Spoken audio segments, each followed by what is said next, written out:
தடம் மாற மாட்டோம் என்பதற்கு அடையாளம். பொதுவாக இஸ்லாமிய பெண்கள் அதிகமாக பொது நிகழ்ச்சிக்கு வரமாட்டார்கள். இன்றைக்கு நான் பார்க்கிறேன், இந்த அரங்கில் பெண்கள் ஏராளமாக கலந்து கொண்டிருக்கிறார்கள். ஆண்களுக்கு நிகராக கலந்திருக்கிறார்கள். காரணம் என்னவென்றால் எங்கள் முதல்வர் தங்கமான முதல்வர். மற்ற மாநிலத்து முதல்வர் மாதிரி நிக்காபை பிடிச்சி இழுக்க மாட்டார். எல்லோரும் நிக்காபோடு வந்திருக்கிறார். என்னங்க, அப்படிப்பட்ட மனோதரை நாம் எல்லோரும் நம்புவோம். கண்டிப்பாக நாம் ஒன்றாக இருப்போமா? சத்தம் கம்மியா இருக்குங்க. அடுத்தபடியாக தகைசால் தமிழர் இந்திய யூனியன் முஸ்லீம் லீக்கினுடைய தகுதிமிக்க தேசிய தலைவர் அருமை சகோதரர் ஐயா KM காதர் மொய்தீன் அவர்களை முதல்வருக்கு ரொம்ப லேட் ஆகுதுன்னு வேண்டாம்னாங்க. இருந்தாலும் விரும்பி சில நிமிடங்கள் உரையாற்றுமாறு.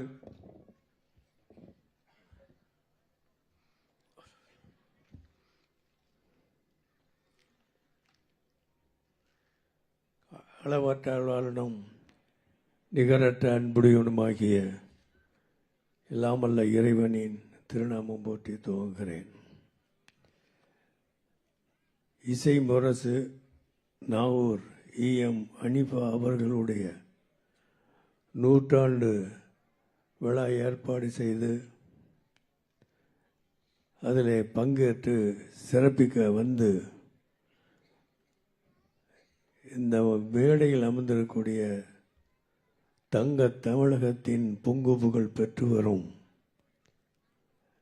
முத்துவேல் கருணாநிதி ஸ்டாலின் அவர்களே, இந்த விழாவுக்கு சிறப்பு சேர்க்கிற வகையில் பெருமை சேர்த்து உரையாற்றி அமர்ந்திருக்கிற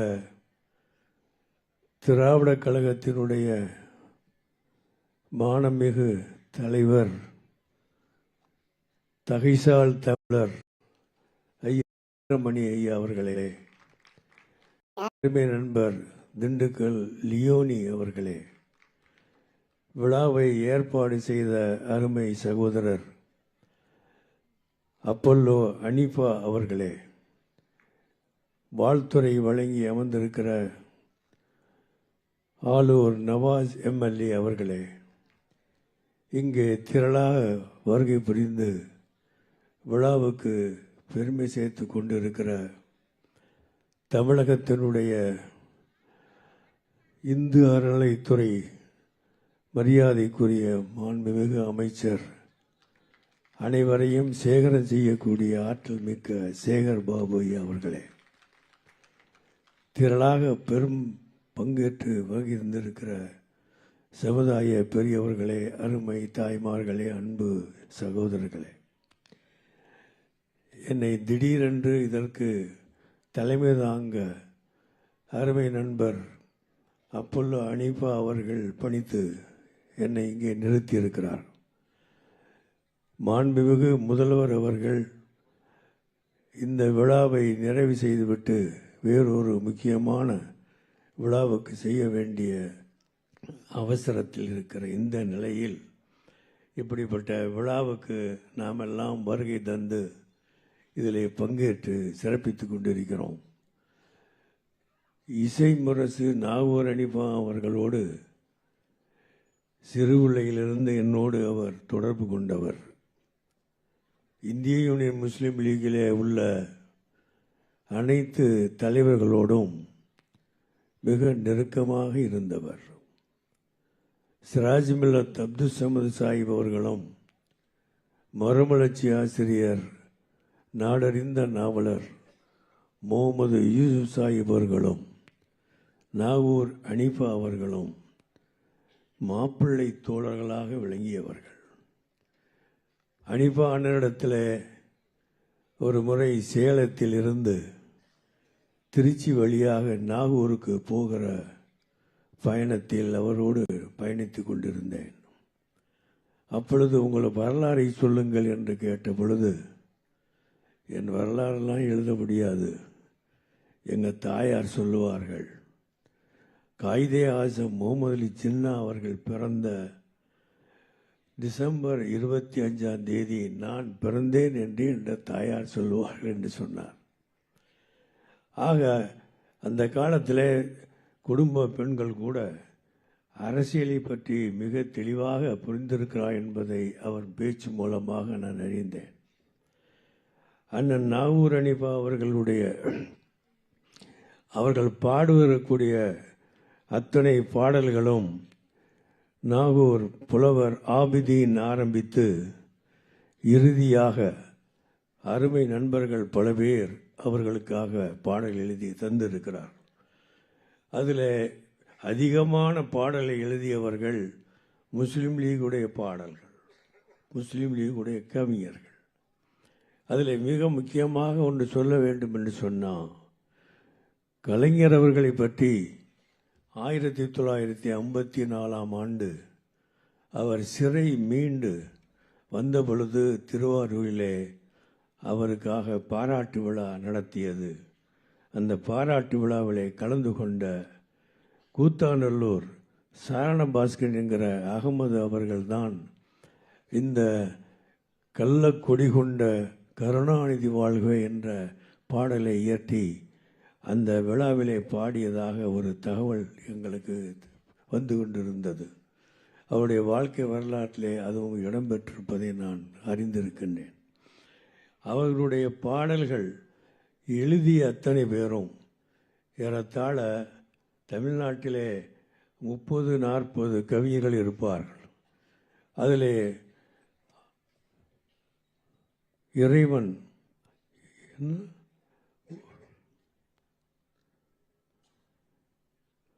இறைவனிடம் கையேந்துங்கள், அவன் இல்லை என்று சொல்லுவதில்லை. இந்த பாடல் தமிழ்நாட்டிலே மிக பிரபல்யமான பாடல். இது கோயிலிலும் பாடும், சர்ச்சிலும் பாடுவார்கள், கல்யாணத்திலும் பாடுவார்கள், எங்கும் பாடுவார்கள். இந்த பாடலை எழுதிய கூரை நாடு, மயிலாடுதுறை கூரை நாடு, குரநாடு என்று சொல்வார்கள், புடவைகள் விற்கக்கூடிய ஜவுளி தொழில் நடத்தக்கூடிய அப்துல்சலாம் கவிஞர், அவர்தான் இந்த பாடலை எழுதி எங்களிடத்திலே பாடி காட்டினார். 1982ஆம் ஆண்டு அவர் எப்படி இதை எழுதினார் என்று சொன்னது என்னென்றால், அவருக்கு இரணிய ஆபரேஷன் செய்துவிட்டார். இரணிய ஆபரேஷன் செய்துவிட்ட அப்துல்சலாம் அவர்களுக்கு வலி தாங்க முடியவில்லை. அந்த வழியில் இருந்து இறைவனிடத்தில் பாதுகாப்பு தேடுவதற்காக இந்த பாடலை நான் எழுதினேன் என்று எங்களிடத்திலே சொல்லி காட்டினார். அன்று அதற்கு பிறகு அனிபானிடத்திலே கொடுத்து அது உலகமெல்லாம் பாராட்டக்கூடிய பாடலாக மாறியது. இது எதை இங்கே சொல்லு என்று சொன்ன, இது மாதிரி பாடல்கள் நிறைய.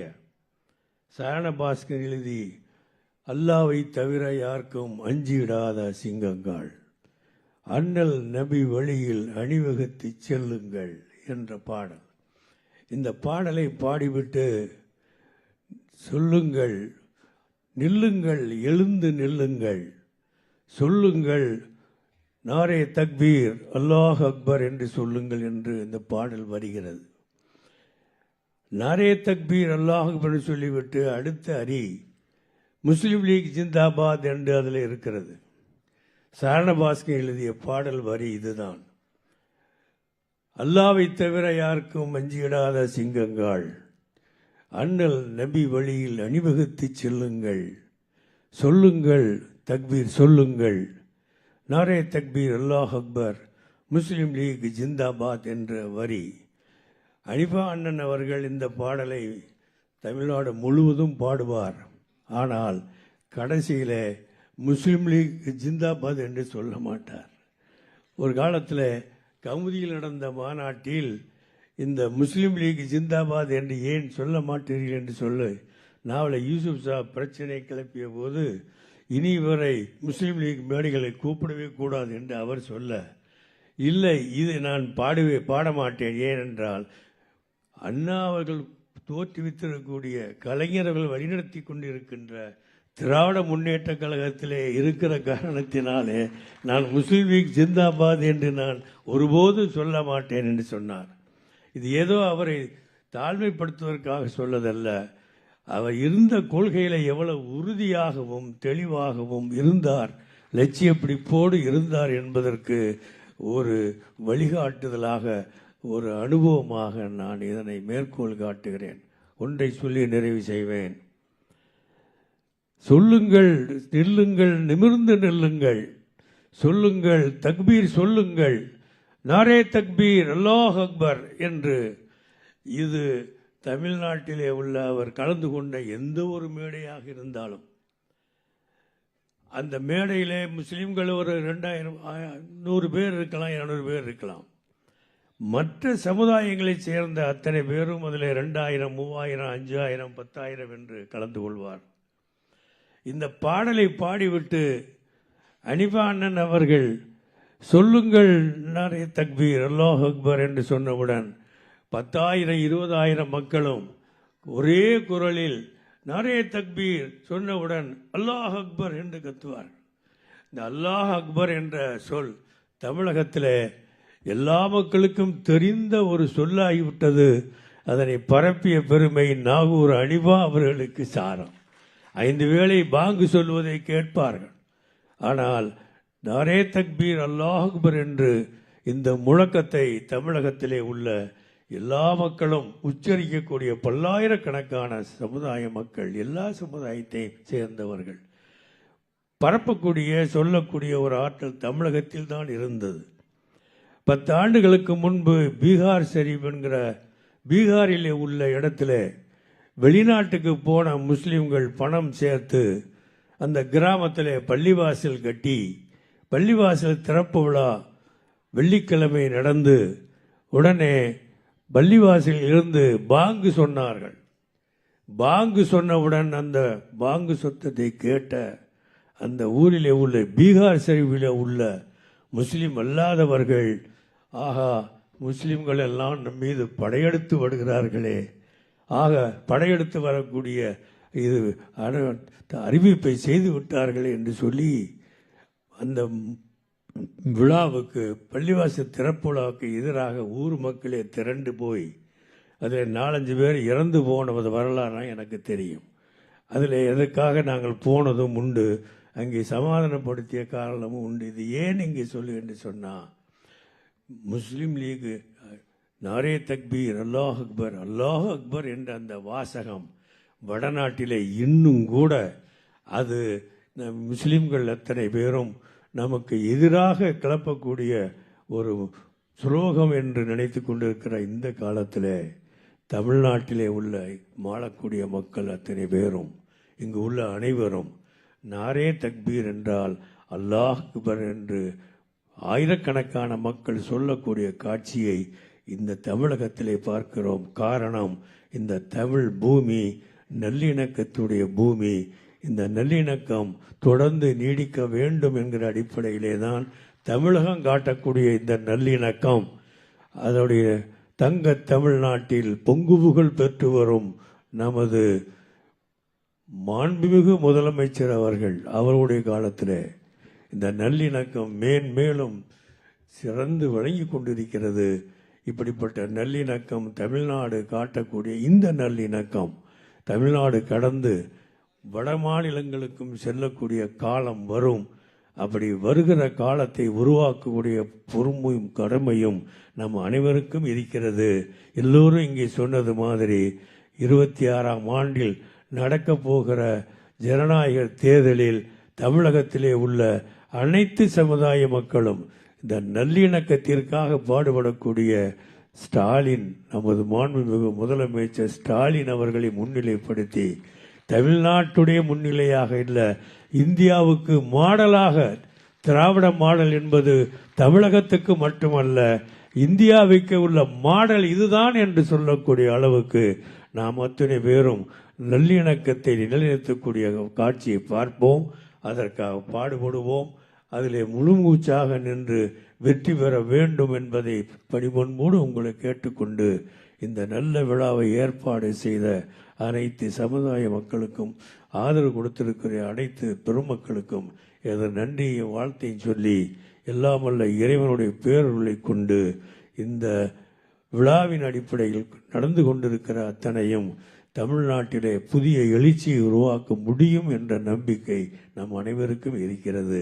எல்லாம் வல்ல இறைவனுடைய பேரருள் நம் அனைவர் மீதும் நிரப்பமாக இருக்க வேண்டும் என்று அந்த ஆண்டவனிடத்திலே பிரார்த்தித்தவனாக இந்த விழாவின் அடிப்படையாக வந்து சிறப்பித்துக் கொண்டிருக்கிற மாண்புமிகு முதலமைச்சர் அவர்களுக்கு ஒரே ஒரு வேண்டுகோள்.